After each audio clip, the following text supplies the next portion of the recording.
Das, the director of the opening film for the Southeast Asian Film Festival in New York City, and she's just directed this film, Firaaq. And you said it took you 3 years to work on this film? Well, to write the script, I mean, although I was doing my other stuff as well, I was acting and doing my human rights work and all of that, but yeah, it did take 3 years, and I'm glad it took as long as it did. But what inspired you, though?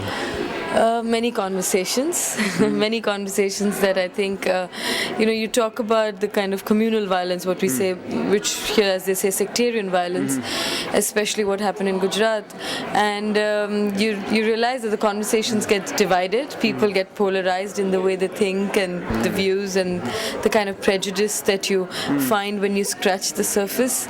So I was doing talks with young people, like in schools and colleges and other social forums, but somehow that didn't seem enough. And I think for my own self, I needed the catharsis, and that's how the film. But just to back up, because we're here in New York, people don't really know what caused the violence. Can you just give us a background? Little background. Yeah, about the violence. Well, actually, since partition, India has had a history of Hindu-Muslim violence, and we've had in different parts of the country there are these violence that erupt.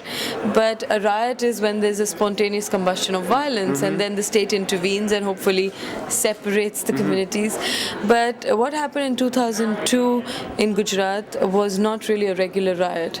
It was more like a carnage where it seemed sort of extremely planned and sort of orchestrated, and 3,000 Muslims, more than 3,000 Muslims died, and hundreds and thousands of people were made homeless.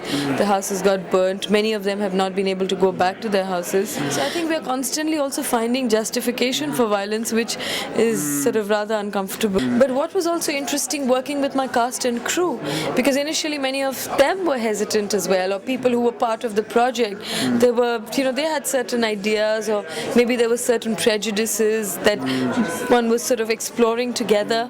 And and I think just growing with all these other people, and many of them came and said, we've got to know so much about the subject itself. So I think every experience teaches you in ways that you sometimes can't even imagine.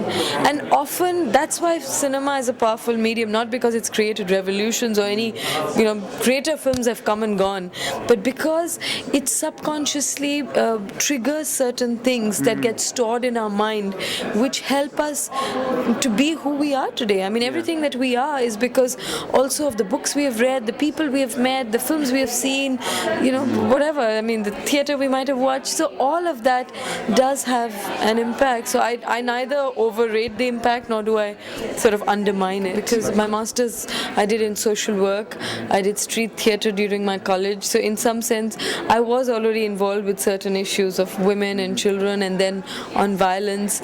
So I'm sure all of that impacts your choices that you make in other things as well. I mean, in a way they are all connected, they're just different strands probably moving to the same goal. So tell us your personal journey from where you started before, and what you went through directing this, and how you changed as a being. Oh yeah, no, like I said there as well, that it affects you even as a person. It's not just the challenges that you face creatively. How did you change? One that I had been, while I'm a fairly sort of friendly, gregarious person, I'm also a very private person. I like my space. I live by myself. I do my things, come back. I've never really had a fear of failure. Like, I've tried different things. I don't know whether I'll do them well or not. But suddenly when you're directing a film, the responsibility is so much more. It's not just about you. It's about all these 100 other people. It's about the money that's invested in the project. It's about everyone who's had so much confidence in your story, and you suddenly feel, oh my God, is the pressure building up? And if you're not used to that kind of a pressure, it can sometimes become a little too much. I also feel that that life isn't sort of, film isn't bigger than life. So sometimes there was a dilemma, like even when you're shooting, whether to make a creative compromise because of something that may seem seem like a personal, like if there's a difference of opinion or there is, you know, lack of peace on the set. So what do you choose between? Do you choose for peace, or do you choose for the drama and the creative thing? And sometimes you make different choices and you ask yourself, why did I do that? And you know, so it's a very dynamic process even within yourself. And you also become like a parent, because you're taking care of 100 people, and you let go of your ego completely. There's no question that you can even, you know, it can interfere. So it's in many ways also a spiritual process, you know. But also because it's so consuming, I don't see myself directing one after the other. Like, you know, I can't say, okay, tomorrow I have a script. Like, there are people, and hats off to them, but I don't think I can do that. I need that gestation period to be able to do other things, get other experiences, and then maybe something will come out and maybe I'll direct another film. I think I will, definitely. Have you been thinking of directing for a while, or was it this cause that, you know, that sort of invoked you to make a film right now? So at some level for the last few years I have been wanting to sort of direct as well. You know, as an observant actor, you think, oh, I'm interested in all these different things and I will direct. But this particular film that I would direct and make it my first film, I hadn't thought of it.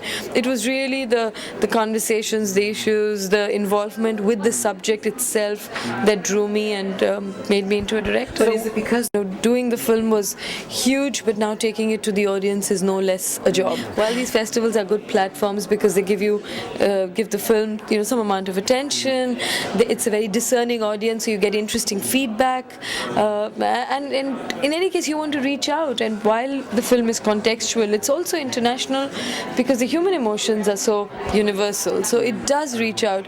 But finally, of course, you want it to be released in your own country and in other parts as well. So I'm working towards that. January 23rd, hopefully it's going to release in India. All over India. And we also have a world sales agent called Wide Management. So I hope they will find enough distributors so it can go to other parts of the world as well. So Firaaq means both separation and quest. Yeah.